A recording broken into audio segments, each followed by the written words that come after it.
আসসালামু আলাইকুম, সবাই কেমন আছেন?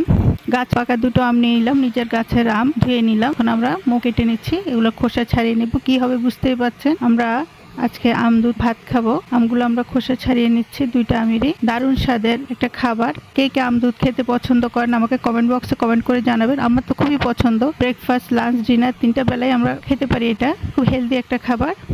আমগুলো আমরা হাত দিয়ে একটু স্ম্যাশ করে নিলাম। সামান্য একটু লবণ, কয়েক চামচ গুঁড়ো দুধ দিয়ে দিচ্ছি। দিয়ে দিলাম 1 কাপ ভাত। এখন আমরা হাত দিয়ে ভালো করে চটকে নিচ্ছি, ভালোভাবে মিশিয়ে নিব। আমরা এখানে গুঁড়ো দুধটা দিয়ে মাখাবো। লিকুইড দুধ দিয়ে মাখালে আমরা ভাতটা একটু পাতলা পাতলা হয়ে যাবে। আমার কাছে গুঁড়ো দুধ দিয়ে খেতেই ভালো লাগে। আজকে আমি আপনাদের সাথে আমার একটা প্রিয় খাবার শেয়ার করলাম। আম দুধ খেতে কারা কারা পছন্দ করেন। বাস রেডি হয়ে গেল আমাদের। এখন খাওয়ার জন্য শুরু করলাম। বিসমিল্লাহির রহমানির রহিম। আলহামদুলিল্লাহ, অনেক মজা হয়েছে, সেই স্বাদ।